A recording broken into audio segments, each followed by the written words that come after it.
तो हमारा जन्म सिद्ध अधिकार है। तो आज इन्होंने कहा तुम्हें दान देना नहीं आता। जब ब्राह्मण को दान दिया जाता है तो संकल्प करना चाहिए, और एक बार नहीं कहा, 3 बार कहा, बिना संकल्प के हम दान नहीं लेंगे, संकल्प करो भूमि का। राजा बलि मुस्कुराने लगा, कहा देखो 3 पग पृथ्वी, नन्हे नन्हे पांव, इतनी सी धरती के लिए, 1.5 फुट धरती के लिए कहते हैं संकल्प करो। इनके गुरु शुक्राचार्य बहुत चालाक है, विद्वान है। एक देव गुरु बृहस्पति है, तो ये दैत्य गुरु शुक्राचार्य है। ये 1 कदम भी आगे हैं, देव गुरु बृहस्पति से भी ज्यादा दिमाग रखते। समझ गए कुछ गड़बड़ है, दाल में कुछ काला है, ध्यान लगाया, देखा, अरे राम राम राम राम।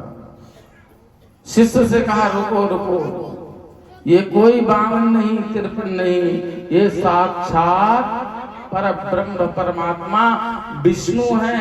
छलिया बन के आया है, छल कर रहा है, देवताओं के कार्य को सिद्ध करने के लिए आया है। मना कर दो, अभी कुछ नहीं बिगड़ा, अभी संकल्प नहीं हुआ, मना कर दो, झूठ बोल दो। राजा बलि ने कहा महाराज तुम कैसे, हर गुरु अपने शिष्य को सतमार्ग पर चलाता है, और तुम कहते हो झूठ बोल दो। अरे झूठ बोलना सबसे बड़ा पाप है, ये आपने बताया है, आपने सिखाया है। तो अगर ये ब्राह्मण है तो 3 पग ही पृथ्वी नापेगा, क्योंकि ब्रह्म वाक्य जनार्दन, ब्राह्मण का वाक्य समझ लो और ब्रह्मा की बात समझ लो। और अगर ये विष्णु है तो भी मुझे कोई फर्क नहीं पड़ता। क्यों? इतिहास पुराण गवाह होंगे कि कोई राजा बलि था जिसके दरबार में स्वयं मांगने वाला वो नारायण परब्रह्म परमात्मा हाथ पसारे खड़ा है। मेरा हाथ ऐसा होगा, उसका हाथ ऐसा। तो मेरे तो दोनों हाथों में लड्डू हैं। गुरुदेव मुझे अधर्म के रास्ते में चलने के लिए मत कहो। शुक्राचार्य जी ने कहा शिष्य ऐसा दानी किस काम का जो स्वयं भिखारी बन जाए। अरे बोले दाता एक राम, भिखारी सारी दुनिया को देने वाला आज मेरे सामने भिखारी बना बैठ खड़ा है। मैं भिक्षुक बन जाऊं तो मुझे कोई फर्क नहीं पड़ता।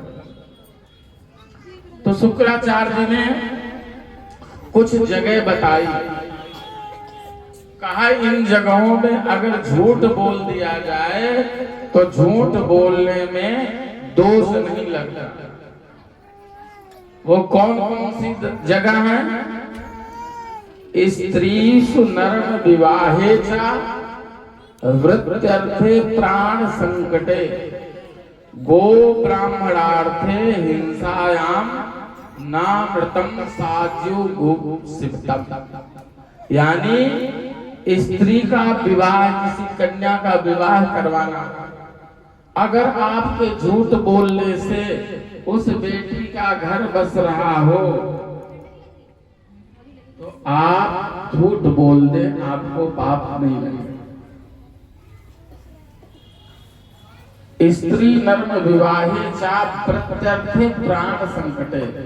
व्यापार करते समय अगर थोड़ा बहुत झूठ बोल दिया जाए तो चलेगा। सेठ लोग, लाला लोग कहते हैं तुम्हारी कसम, तुम्ही को सौदा दे रहे हैं, 1 रुपया बच रहा है, ले लो, इतने का। यानी तुम्हें सौदा दे रहा है और तुम्हें ही तुम्हारी कसम खा रहा है। पापी पेट की बात है। तो व्यापार में थोड़ा बहुत झूठ बोला जाता है। स्वयं की जान पर या किसी और की जान पर कोई बात बन आए प्राण किसी के संकट में हो तो वहां झूठ बोल देना कोई पाप नहीं।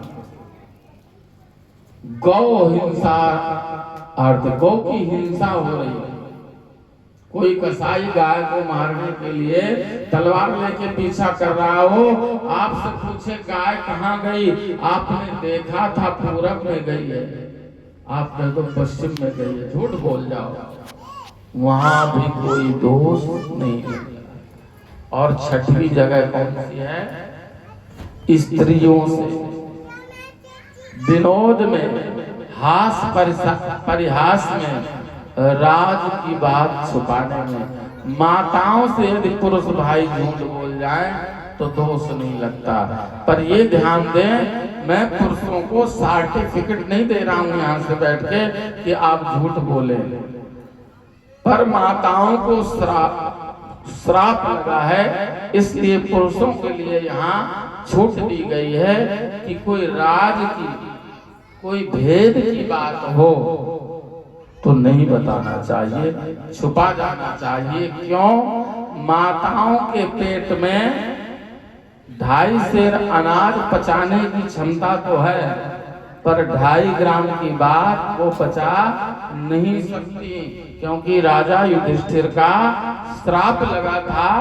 माता कुंती ने राज छुपाया तो भाइयों के हाथे भाई का वध हो गया था। इसलिए माताओं को राज की बात कभी नहीं बताना चाहिए, छुपा देना चाहिए, क्योंकि ये मीडिया से भी ज्यादा फास्ट प्रचारक है। अगर किसी पति को अपनी बात का प्रचार करवाना हो, एक बार मुस्कुरा के अपनी धर्म पत्नी से कह दे, देखो तुम मेरी धर्म पत्नी हो इसलिए तुम्हें बता रहा हूँ राज की बात, किसी से कहना मत। और वो बात तुम्हारी सुबह होते होते तक हजारों लाखों में पहुंच जाएगी। क्यों? माताओं के पेट में राज की बात नहीं रुकती, वो अपने सहेली से जरूर बताएगी, फिर 2 से 4, 4 से 8, 8 से 16 फैलती हुई इतनी तेजी से जैसे जंगल में आग फैले, ऐसे फैलती है। तो यहाँ शुक्राचार्य जी ने बहुत समझाया, पर बात समझ में नहीं आई। और जब बात समझ में नहीं आई तो शुक्राचार्य जी उस जल के पात्र में जो कमंडल होता है जिससे जल छोड़ते हैं, पूजन पात्र, उस टोटी में जाके बैठ जाते। अब संकल्प तो बिना जल के होता नहीं, बार बार बलि जल छोड़ने की कोशिश करे, जल गिरे ना। वामन भगवान समझ गए, लगता है लाओ इधर पुराना पात्र है, इसमें जंग लग गई है, हम इसका थोड़ा ऑपरेशन कर देते हैं।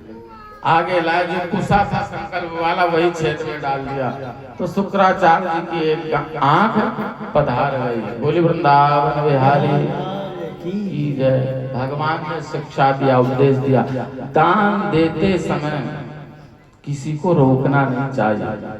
और दानी दान करे, अब भंडारी के पेट में दर्द उठे तो फिर दान किस बात का?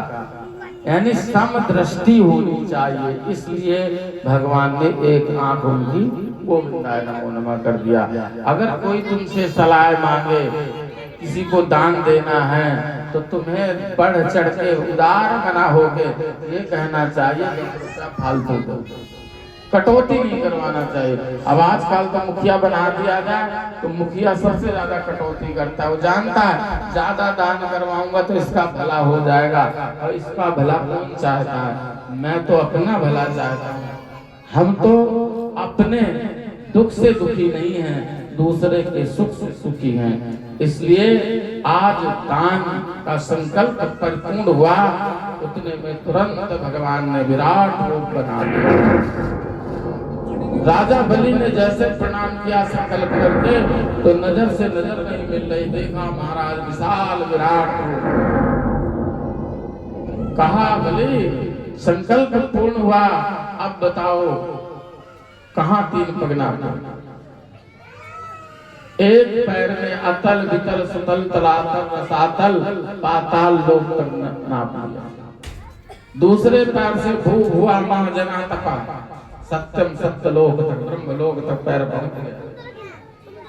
और जब पैर पहुंचा ब्रह्मलोक में, ब्रह्मा जी ने देखा बड़ा सुंदर चरण कमल है, तुरंत चरणों को धोया और कमंडल में रख दिया।